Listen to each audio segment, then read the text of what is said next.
चॅनलचे updates मिळवण्यासाठी कृपया @post मराठीला लाईक करा, शेअर करा आणि सबस्क्राइब करायला विसरू नका।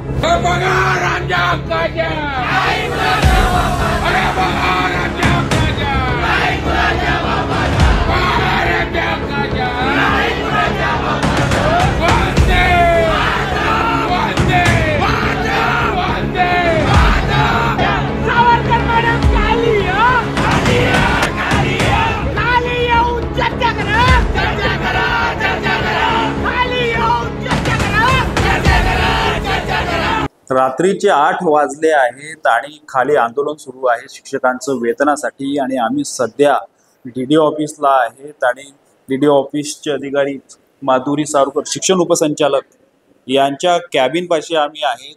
त्यांनी आम्हाला वेळ दिला, आम्ही भेटलो, परंतु ते कुठल्याच पद्धतीची उत्तर द्यायला तयार नाही आहेत। फक्त फाईलवर स्वाक्षऱ्या करत आहेत, बसून आहेत।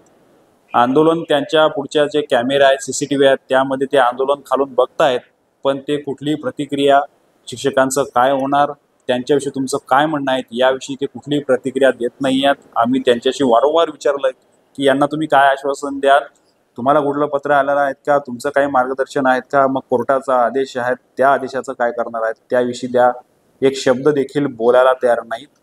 त्यामुळं आता हे आंदोलन नेमकं कोणत्या वळणावर जाणार किंवा या शिक्षकांचं काय होणार। काही शिक्षकांचं जे म्हणणं आहे की चंद्रपूरमध्ये पगार झाला, परंतु मॅडमचं म्हणणं आहे की असं मला काहीच माहीत नाही पगार झालेला आहेत का, जेणेकरून आता हे जे चंद्रपूर आहेत ते चंद्रपूर यांच्याच अंडरमध्ये आहेत, परंतु त्यांच्या अंडरमध्ये जे चंद्रपूर आहेत त्याविषयीची त्यांना कल्पना नाही। मग हा कारभार नेमका कसा सुरू आहे, भोंगळ कारभार सुरू आहे का, हा सर्व शिक्षण विभागाचा हे बघणं महत्त्वाचं आहे। शिक्षकांच्या पगाराचं जे आंदोलन आहे ते डीडी ऑफिसपर्यंत येऊन पोहोचलेलं आहे। या अगोदर देखील 4 दिवसा अगोदर यांचं आंदोलन झालेलं होतं संविधान चौकामध्ये। आज डीडी ऑफिसमध्ये आहेत आणि ते सावरकर मॅडम यांच्या ऑफिस पुढे बसून आहेत। त्यांच्याशी चर्चा देखील झालेली आहेत। या शिक्षकांची काय चर्चा झालेली आहेत, का अडून बसले आहेत, कारण यांनी रास्ता रोको देखील केलेला या सगळ्या अधिकारी आणि कर्मचाऱ्यांचा। रात्री उशिरा होत आहेत परंतु ठिय्या आंदोलन सुरू आहे। काय मागण्या आहेत, ईओ ऑफिसला तुम्ही गेले, तिथे जाऊन भेटले, आता इथे आलेले आहेत, काय चाललं आहे सर? आता मागील आपण आठवड्यामध्ये या पगारासंबंधीच्या बाबत ठिय्या आंदोलनसुद्धा केलेलं होतं, परंतु त्याच्यातूनही काही मार्ग निघालेला नाही। आमच्याच समितीचे एक मित्र मुंबईला गेले असता शिक्षण मंत्र्याची चर्चासुद्धा झाली। त्यांनी म्हटलं की हा विषय मी सचिवाशी बोलून 1-2 दिवसात हा संपवतो। त्यानंतर आम्ही तिथून ठिय्या आंदोलन मागे घेतलं, परंतु शिक्षण अधिकाऱ्याशी चर्चा केलेलं असतं त्यांनी म्हटलं की आम्ही वरिष्ठांशी चर्चा करतो आहे। मागील 1 महिन्यापासून आम्ही वारंवार शिक्षण अधिकारी यांच्याशी भेट घेत आहोत। ते नेहमी म्हणत आहेत आम्हाला की मी यावर पगारासंबंधित वरिष्ठांशी चर्चा करतोय, कारण की आम्हाला कोर्टाने आदेश दिलेले आहेत की यांचे वेतन अदा करा आणि त्या आदेशामध्ये असं नमूद केलेलं आहे की यांचे पगार 2 हप्त्याच्या आत किंवा 4 हप्त्याच्या आत त्या शिक्षकांच्या अकाउंटवर गेलेले पाहिजे असं त्या कोर्टाचं म्हणणं आहे, त्या आदेशमध्ये आहे। परंतु शिक्षण अधिकाऱ्यांना विचारणा केली असता ते म्हणतात की वरिष्ठांची चर्चा करतो। आज तेथे दिवसभर 10 ते 5 पूर्ण शिक्षक, महिला शिक्षक ठिय्या मांडून बसलेले होते। त्यांनीसुद्धा चर्चा करायला तयार नव्हते, परंतु 5 मिनिटाची वेळ दिली। त्यातून त्यांनी एक पत्रसुद्धा दिले की मी वरिष्ठांची चर्चा करूनच याच्यावर स्वाक्षरी करेल, अन्यथा मी स्वाक्षरी करण्यास असमर्थ आहे।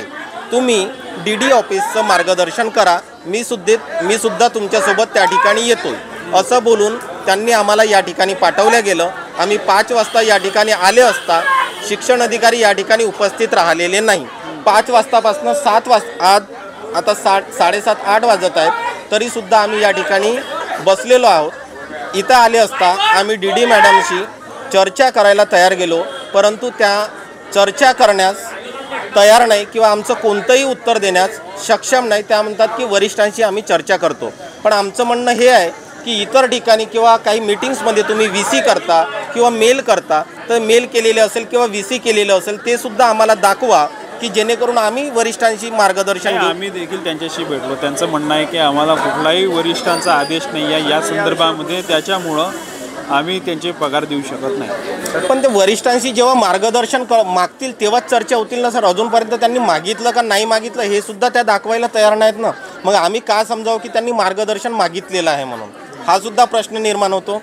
याच धर्तीवर शालार्थ आयडी प्रकरणामध्ये चंद्रपूर जिल्ह्यातील 47 ते 50 लोकांचे काल वेतन पारित झालेत कोर्टाच्या आदेशाने, परंतु त्याच चंद्रपूरच्या धर्तीवर नागपूर जिल्ह्यातील शिक्षकांचे पगार का होत नाहीये हा सुद्धा प्रश्न निर्माण होत आहे. मला असं वाटतं की या अधिकाऱ्यांचं घोळ आहे की यांना पुन्हा भ्रष्टाचार करायचा आहे का आमच्याकडून पुन्हा लाचलुचपत यांना पाहिजे आहे का, असा सुद्धा हा प्रश्न निर्माण होत आहे सर आजच्या या दिवसाला. नाही, त्यांचं म्हणणं आहे की यावर की चंद्रपूरचा जो तुम्ही विषय सांगत आहे बरोबर, त्याविषयी मला काही माहिती नाही असं त्या बोलल्या. सर उपसंचालक ऑफिस हा 6 जिल्हा मिळून असतो, तर प्रत्येक जिल्ह्याची माहिती यांना असणे आवश्यक असते, कारण शिक्षक विभागाचे वरिष्ठ अधिकारी म्हणून उपसंचालक ऑफिस नागपूर या ठिकाणी उपलब्ध करून दिलेलं आहे.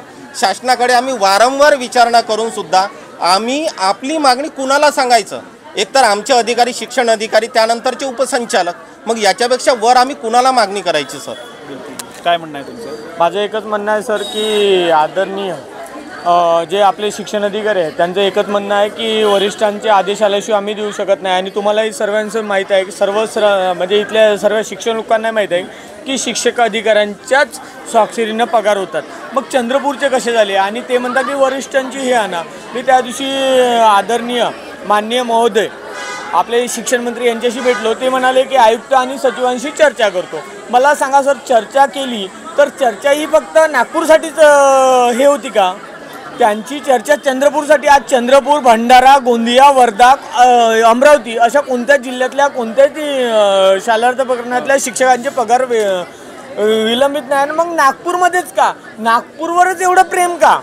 या गोष्टीबद्दल आम्ही विचार हे केला तर मॅडम बोलताना हे नाही करत का चंद्रपूरचे पगार कसे झाले. मॅडमच्या अधिकारामध्येच चंद्रपूर जिल्हा येतो, मग चंद्रपूरचे पगार जर कालच झाले तर नागपूर बद्दलच एवढी का? याबद्दल आमचं एक म्हणणं हे आहे सर. आणि मी त्या दिवशी शिक्षण मंत्री महोदयांना भेटलो तर शिक्षण मंत्री महोदय असे म्हणाले की मी सचिवांसोबत चर्चा करतो, आयुक्तांशी चर्चा करतो. मग चर्चासत्र यांचं कितपर्यंत चालू जायचं? आणि हे लोक म्हणतात की वरिष्ठांशी नाही करतो. आणि मला आदरणीय मी जेव्हा आयुक्तांशी चर्चा केली असता आयुक्त डायरेक्ट म्हणतात की तुमचे शिक्षण अधिकारी निर्णय घ्यायला सक्षम आहे, कारण की पगार जो देतो आज अनुदान पूर्ण प्राप्त झालं आहे सर. 30 कोटी 25 कोटी काहीतरी यांचं देणं आहे आणि 30 कोटी प्राप्त झाले आहे. सही बाकी आहे त्यांची, त्या सहीमुळे अडलेला त्या सहीमुळे अडलं आहे आज अधीक्षकांनी. आणि हे सर्व असताना मग शिक्षण अधिकाऱ्यांनी पत्र कसं का टाकलं की तुम्ही पगार बिल सबमिट करा. आणि पगार बिल टाकल्या असताना आज शिक्षण ज्यांनी पगार बिल टाकायला लावले तेच पगार बिलावर स्वाक्षरी का नाही करत? ठीक आहे. या ठिकाणी महिला शिक्षिका देखील भरपूर या ठिकाणी आहेत. कधीपर्यंत तुम्ही तर थांबणार आहे? जेव्हापर्यंत आमचे पगार होत नाही सर, आम्ही तेव्हापर्यंत तिथे थांबणार. इथपर्यंत थांबणार आहेत. मोठ्या प्रमाणावर शिक्षिका आहेत, त्यांचं म्हणणं असं आहे की आम्हाला अजून आदेशच आलेले नाही तर आम्ही कशा पद्धतीने यांना पगार द्यायचे. नाही, वरून आदेश आहे सर. आमचे भुयार सरांकडे आम्ही सकाळपासून होतो तर त्यांच्या अधिकारामध्ये आहे, आमचा निधी पण आलेला आहे की आमचे पगार करा. आणि हायकोर्टाचं माननीय उच्च न्यायालयाचा आदेश पण आहे की जे पण 632 लोक आहेत त्यांचा पगार सुरू करा.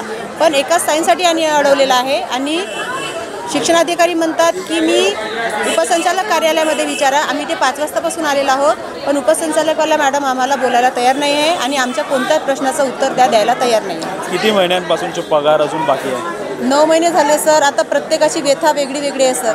काही लोकांना एवढा मानसिक त्रास होत आहे, त्यांचा अपघात होत आहे, काही लोकांचे किस्त आहे, घरदार आहे, मुलांचे शिक्षण पाणी आहे, वडील लोकांचं आजार आहे. आम्ही शाळेमध्ये नियमित जात आहोत सर. एकही दिवस असं झालेला नाही की आम्ही शाळेमध्ये जात नाही. आणि आमच्याकडे येणारे सर्व मुलं गरीब घरचेच आहे. आम्ही ID जे आहे शालार्थ ID वगैरे ती काही घरी तयार केलेले नाही, ते सर्व या ऑफिसमधूनच तयार झालेली आहे. काही साधी व्हॉट्सअपची ID किंवा इंस्टाग्रामची ID नाही आहे किंवा फेसबुकची ID नाही आहे की जी आपण घरी तयार करणार आहोत, ती या लोकांनी तयार केलेली आहे.